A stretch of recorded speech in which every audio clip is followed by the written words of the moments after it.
नमस्कार मित्रांनो, ठरलं तर मग या मालिकेच्या आजच्या प्रोमोमध्ये आपण बघणार आहोत. इथे सुमन काकूच्या पाठीवरती असणारे वळ बघताच सायली आणि अर्जुनने सुमन काकूंकडून नागराज काकांचं सत्य वधून घेण्यासाठी आखलेला असतो नवीन प्लॅन.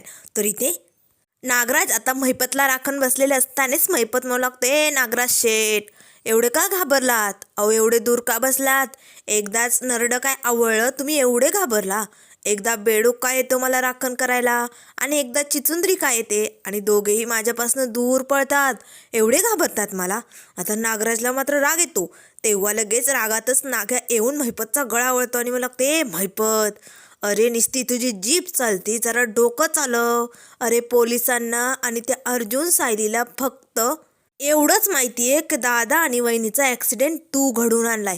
माझं नाव त्यांना अजून माहिती नाही आहे, त्यामुळे मी तुला इथेच गोळी घालून संपून टाकेल आणि विषय मिटून जाईल. त्यामुळे तोंड बंद ठेवायचं, मी काहीही करू शकतो, अशी धमकी आता नाग्याने महिपतला दिलेली असते. तर इकडे आता साक्षीला मात्र खूप टेन्शन आलं असतं. ती सारखे सारखे आता अण्णांना कॉल करण्याचे प्रयत्न करत असते, पण अण्णांचा कॉल काही लागत नसतो. तेव्हा लगेच आता सचिन म्हणू लागतो, साक्षी अगं किती दिवस झालेत, तुझे अण्णा अजून कुठे गेलेत, काहीच तपास लागत नाही आणि तू एवढी शांत का बसली? तेव्हा साक्षी म्हणू लागते, सचिन टेन्शन घेण्याजवळ काही नाही, आमचे एक अगदी जवळचे रिलेटिव्ह आहे ना, त्यांच्याकडे असतील अण्णा, मी त्यांनाच कॉल करते. तेव्हा लगेच सचिन म्हणू लागतो, मग हे माहीत असूनही तू एवढं टेन्शन का घेते? नेमकं काय काही लपवतंय का साक्षी तू माझ्यापासनं? तेव्हा साक्षी म्हणू लागते, हे बघ सचिन, मी आत्ता तुला काहीही सांगू शकत नाही, पण या वेळेला मला फक्त तुझी साथ हवी. तुझा माझ्यावरती विश्वास आहे ना? तेव्हा सचिन म्हणू लागतो, हो. मग साक्षी म्हणू लागते, मग तू माझी साथ देशील ना? तेव्हा लगेच आता सचिन पटकन तिला मिठी मारतो आणि म्हणू लागतो, हो. तर इकडे सायली आणि अर्जुनने सुमन काकूकडनं नागराज काकांचं सत्य बाहेर काढण्यासाठी आता सुमन काकूंना इकडे अर्जुनच्या ऑफिसमध्ये घेऊन येण्याची तयारी केलेली असते. आता ठरल्याप्रमाणे अर्जुनने काही बायका आपले ऑफिसमध्ये बोलावलेले असतात. तर आता इकडे सायली मात्र बरोबर सुमन काकूला अर्जुनच्या ऑफिसमध्ये घेऊन येते. तर आता लगेच अर्जुन म्हणू लागतो, सुमन काकू तू अगं बैस ना, माझं थोडंसं काम राहिलं या. बरं चला, तुमची केस मी सगळी काही वाचली.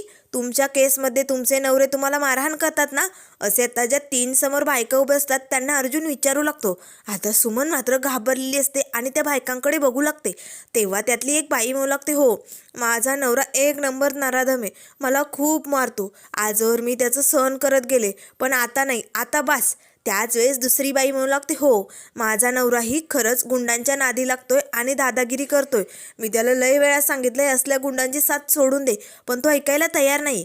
असे म्हणत आता सगळ्या बायकांनी आपल्या नवऱ्यांचं जे काही कटकारस्थान असतं ते सगळं काही सांगितलेलं असतं. सुमन काकू मात्र घाबरलेली असते. तेव्हा लगेच आता अर्जुन म्हणू लागतो, तुम्ही एवढ्या दिवस या असल्या नवऱ्यांचा त्रास सहन करत आलाय, कधी त्याच्या विरोधात उभी राहण्याची हिंमत नाही आहे का तुमच्यात? आता मात्र लगेच सुमन काकू म्हणू लागते, राहणार, मी आता विरोधात उभी राहणार. तेव्हा सायली म्हणू लागते, काय झाले सुमन काकू? त्यावर लगेच आता काकू म्हणू लागते, सायली अर्जुन, मी आजपासनं कधीही तुमच्यापासनं काही लपवणार नाही. आजवर मी यांना लय पाठीशी घातले, पण आता बास, आता यांचं सगळं सत्य सांगण्याची वेळ आली. असे म्हणताच आता लगेच सायली आणि अर्जुन म्हणू लागतात, हे बघ सुमन काकू, घाबरू नको, जे काही खरं असेल ते सगळं काही सांगून टाक. सुमन काकू मात्र खूप घाबरलेली असते. त्याच वेळेस आता अर्जुन तिला पिण्यासाठी पाणी देतो. आता सुमन काकू मात्र काही सांगायला जाणार, ते दरवाज्यात कोणीतरी व्यक्ती आलेला असतो. आता मात्र हा नागराज असेल का कोण असेल, सुमन मात्र घाबरते. तिच्या हातनं आता ग्लास खाली पडतो. त्याच वेळेस सायली अर्जुनही आता समोरच्या व्यक्तीकडे बघू लागतात. नेमकं हा नागे आता सुमनला हे सगळं सांगू देणार की नाही? सुमन मात्र आता सायली अर्जुनपर्यंत या नागराजचे कटकारस्थान कसे पोहोचवणार हे आपण लवकरच बघूया. त्यामुळे मित्रांनो, अशाच मालिकेंच्या अपडेट पाहण्यासाठी चॅनलला लाईक करा, सबस्क्राईब करा. व्हिडिओ पाहिल्याबद्दल धन्यवाद.